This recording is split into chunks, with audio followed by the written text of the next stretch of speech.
Men Davlat Dilnoza Habibullayevni Akademik xususiy maktabi rahbariman. Nazoratsiz natijaga yetib bo'lmaydi.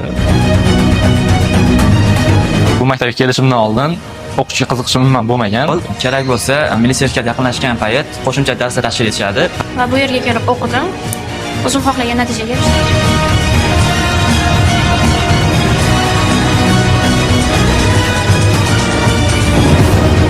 Akademik Hozirda Pro Akademik.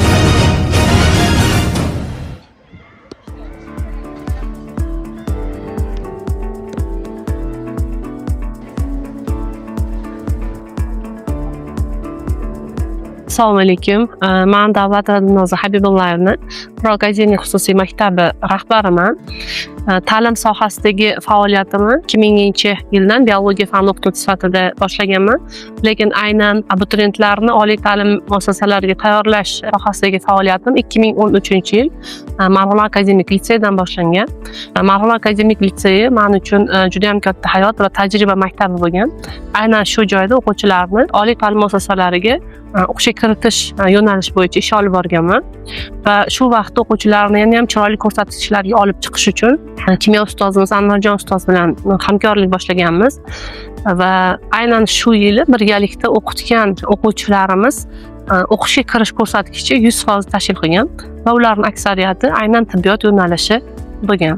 Ismim Anvarjon Ahmadaliyev, oliy toifali kimyo fani o'qituvchisiman. 2011-yildan boshlab o'quvchilarni kimyo fani bo'yicha oliy o'quv yurtiga tayyorlash bilan shug'ullanaman. 2018-2019-yil o'quv yilidan boshlab Dilnoza opa bilan birgalikda umumiy o'quvchilarni tayyorlashni boshladik. Faqat bu jarayon alohida binolarda boshlandi. Va yil yakunida natijalarimiz oldingi yilga nisbatan yaxshilanganini ko'rdik. Va ko'pchilik akademik litseylar qatori biz ham akademik litseyimiz yopilgan va bu narsa Pro Akademik o'quv markaziga asos solishimizga sababchi bo'lgan.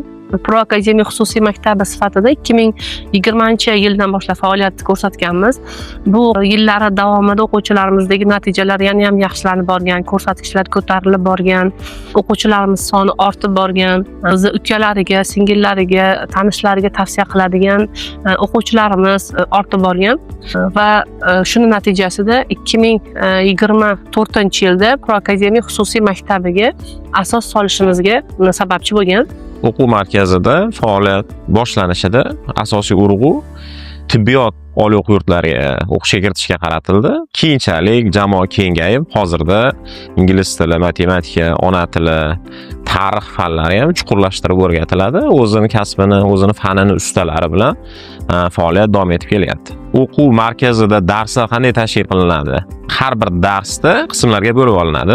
Masalan, o'quvchi keldi, vazifa, undagi muammo, kamchiliklar bartaraf qilinadi. Yangi mavzu tushuntiriladi. Bunda vaqt chegaralanmagan. Ya'ni muammo yechilgungacha dars davom etadi va asosiy tomoni, ustunlik tomoni deb o'ylayman, har kunlik darsda test olinadi. Bu test olingandan keyin o'quvchi bir oy davomida har bir darsda olingan test natijalari yig'ib boriladi va u har kuni ota-onalarga yetkaziladi. Bu nima ustunlik beradi? O'quvchi darsga nisbatan qiziqishi ortadi, chunki oy oxirida har bir guruhda yaxshi natija qilgan o'quvchilar maxsus chegirmalar bilan rag'batlantiriladi. Ota-onalarda ham masalan qanaqadir vaziyatda o'quvchini darsga kelishini ta'minlash mas'uliyati ortadi. Ta'lim muassasamizning maqsadi nima edi? Maqsadi biz ortimizdan ergashgan o'quvchilar, shogirdlarimizni o'zlari xohlagan manzilga yetkazish bo'lgan. Ya'ni ularni o'zlari xohlagan oliy ta'lim muassasalariga chiroyli natijalar bilan o'qishga kirgizish bo'lgan. Hozir ham shu maqsad o'zgarmagan. Hozirda biz bilan birgalikda o'zimizda avval o'zimiz o'qitgan o'quvchilar ustozlar bo'lib yetishgan va bu ustozlar juda ham kuchli ustozlar bo'lib yetishib, biz bilan tengma-teng, bizdan ko'ra ko'proq ham mehnat qilib bolalarga juda ham kuchli ta'lim berib kelishyapti. Mana sshu orqamizdan ergashtirgan shogirdlarimizni ham o'zlari xohlagan natijalarga chiqarish va o'quvchilarimizni ham o'qishga kirmoqchi bo'layotgan o'quvchilarni ham ota-onalarni ishonchini oqlash bo'lgan maqsadimiz va hozir ham shu maqsadimiz o'zgargani yo'q. Hozir ham asosiy maqsadimiz shularning ishonchini oqlash.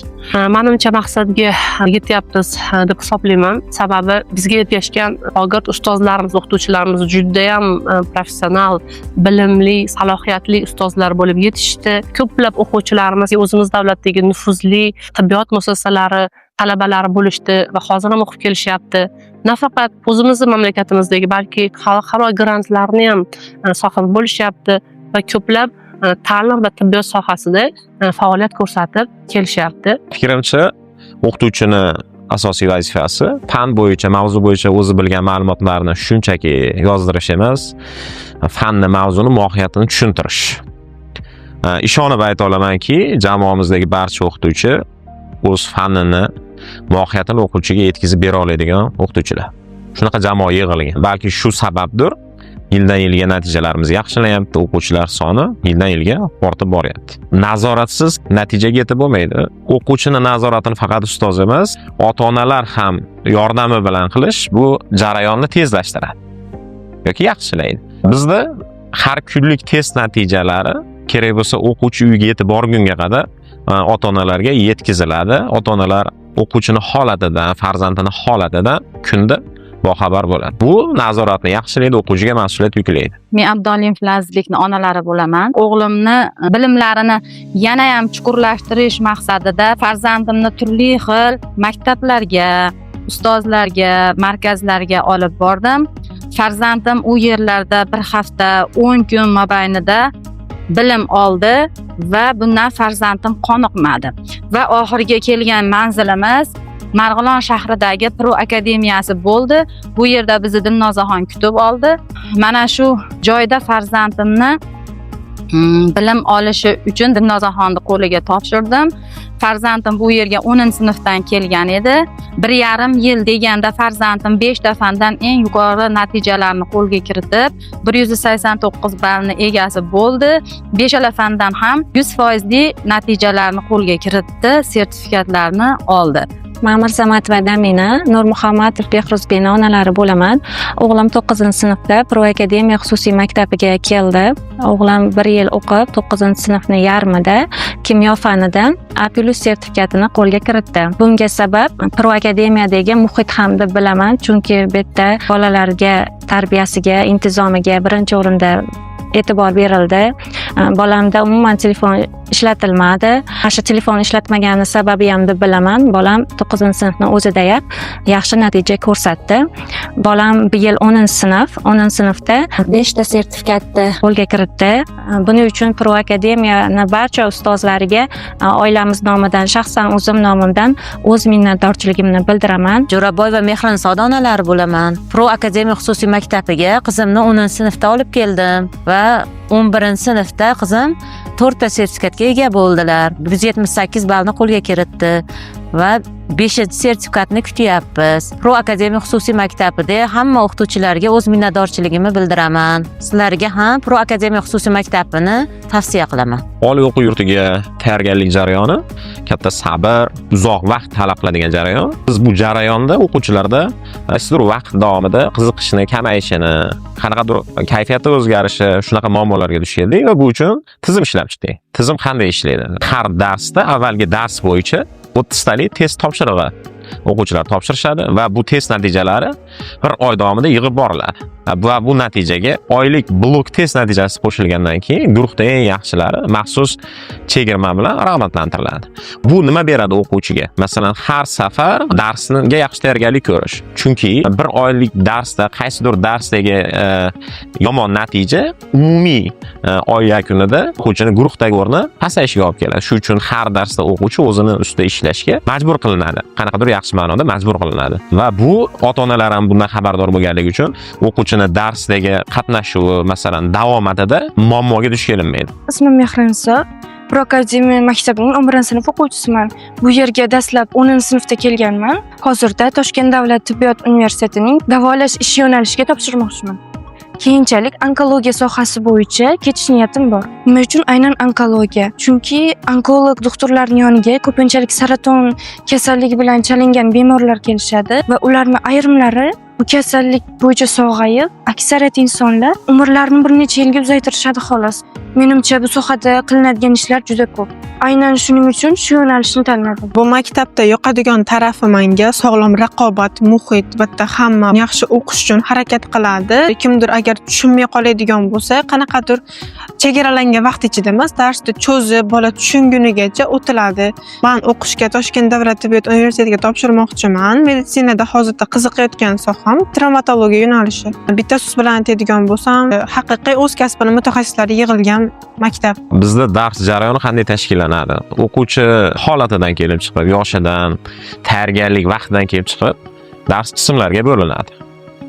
Nimaga urg'u berilyapti? Masalan, hozirgi kunda milliy sertifikat tizimi joriy qilingan. Bunaqa guruh bo'lsa, unga mos dars qismlari, davlat test markazining imtihoni 30 talik test uchun alohida dars qismlari ishlab chiqiladi. Asosiy balki ustunlikdirimiz darsda vaqt chegaralanmagan. Masalan, qaysidir vaqt oralig'ida darsni o'tish emas, mavzuni tushgungacha jarayon davom ettiriladi. Proakademik xususiy maktab yoki o'zimman ta'lim muassasamiz hozirgi kunda juda ham yaxshi yutuqlarga erishib kelyapti. Ko'plab o'quvchilarimiz oliy ta'lim muassasalari talabalari bo'lishyapti. Ko'plab sertifikatlar qo'lga kiritilyapti. Xususan, o'tgan o'quv yilini nazarda tutadigan bo'lsak, 700 ga yaqin sertifikatlar qabul qilindi. O'quvchilarimiz tomonidan milliy va xalqaro sertifikatlar qo'lga kiritildi. Ta'lim muassasamizda o'qishga kirish ko'rsatkichi 85% dan ortdi. Bu o'quv yilida ham o'tgan yilga nisbatan yana ham kattaroq natijalar kutyapmiz. Hozirgi vaqtda o'quvchilarimiz tomonidan qo'lga kiritilgan milliy va xalqaro sertifikatlar soni 600 dan ortgan. Lekin bu hammasi emas. Navbatda kutilayotgan sertifikatlar natijalari bor. O'quv yilining oxirigacha o'quvchilarimiz tomonidan olingan sertifikatlar soni yana ham ortadi. Bundan tashqari bu o'quv yilimizda muddatidan oldin talabalikni qo'lga kiritgan o'quvchilarimiz bor. Xususan maktabimizning 11-sinf o'quvchisi Abdualimov Lazizbek o'quvchimiz o'zi o'qishga kiradigan yo'nalish, ya'ni tibbiyot sohasi uchun kerak bo'ladigan 5 ta fandan 100% natijani beradigan milliy sertifikatlar qo'lga kiritgan va muddatidan oldin 189 ball maksimal ballni egallab muddatidan oldin talaba bo'lishdi. Undan tashqari 10-sinf o'quvchimiz Nurmuhammadov Behruzbek o'quvchimiz muddatidan salkam 1,5 yil oldin talabalikni naqd qildi. Ya'ni xuddi mana shu Lazizbekning singari 5 ta fandan 100% sertifikat natijalarini qo'lga kiritishdi. Bunaqa o'quvchilarimiz juda ham ko'plar. 4 ta, 3 ta fandan sertifikatlarni qo'lga kiritgan o'quvchilarimiz ko'p. Va hozir aytib o'tganimdek, o'quv yilining oxiriga qadar bu ko'rsatkich yana ham ortadi. O'quvchilarimiz qo'lga kiritayotgan mana shunday yutuqlar orqasida shu joyda faoliyat ko'rsatayotgan barcha xodim va ustozlarni mehnatlari, tinimsiz va mashaqqatli mehnatlari yotibdi. Mana shu mehnatlar tufayli o'quvchilarimiz chiroyli natijalar olib kelishyapti. Ismim Mubina, Proakademik xususiy maktabida 10-sinf o'quvchiman. Bu yerga kelishimdan oldin kimyo faniga qiziqqanman. Tanishlarim Anvar domlani tavsiya qilishdi va bu yerga kelib o'qidim. O'zim xohlagan natijaga erishdim. Hozirgi vaqtda kimyodan A+, biologiyadan A, ona tili B+, matematika B sertifikatlarini qo'lga kiritdim. Tarix sertifikati chiqsa 5 ta fandan sertifikatim bo'ladi va hozir 10-sinfda 178 ball to'pladim. Keyingi yil uchun ingliz tilidan IELTSdan yuqori natija olishni maqsad qilganman va buning uchun ingliz tili ustoz bilan qattiq tayyorgarlik ko'ryapmiz. Men ismim Lazizbek. Hozirda 11-sinf o'quvchisiman. Proakademik maktabiga 10-sinfda kelganman. Bu maktabga kelishimdan oldin o'qishga qiziqishim umuman bo'lmagan. Ota-onam xohishi bilan 3 ta 4 ta o'quv markazlariga borib ko'rganman. Lekin bu markazlarga moslashishim qiyin bo'lgan. Shundan keyin Proakademik maktabiga kelib ko'rdim. Bu yerdagi muhit, bolalarda intilishini ko'rib, o'qishga qiziqishim ortib ketdi.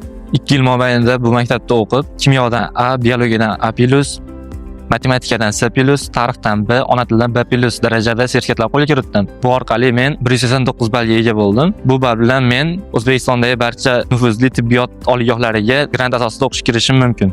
Proakademik xususiy maktabida 9-sinfdan beri ta'lim olib kelaman. Hozirda 10-sinfman. Bu yerga kelishimdan oldin o'qishga qiziqishim unchalik ko'p bo'lmagan. Deyarli umuman dars qilmasdim, kitob o'qimasdim. Ko'p vaqtimni telefon bilan birga o'tkazardim. Endi bu yerga kelganimdan boshlab dars qilishga qiziqishim ortdi. Sabab domlani mavzularni yaxshi tushuntirib berishi, qiziqtirishi darsga boshqa bolalardan o'tib ketish, konkurensiya sabab bo'ldi deb o'ylayman.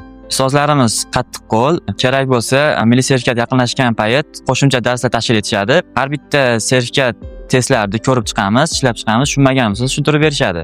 Hozirda kimyodan A+, biologiyadan A, tarixdan C, matematikadan C, ona tilidan B sertifikatiga egaman. Bu orqali 189 ball to'plab, barcha oliy ta'lim dargohlariga grant asosida o'qishga qabul qilinishim mumkin. Mana shu shogirdlarimizni erishayotgan yutuqlari bizni ruhlantiradi, ilhomlantiradi, yana ham kuchliroq, yana ham qattiqroq ishlashimiz uchun energiya beradi va biz yana ham qattiqroq ishlashga harakat qilamiz.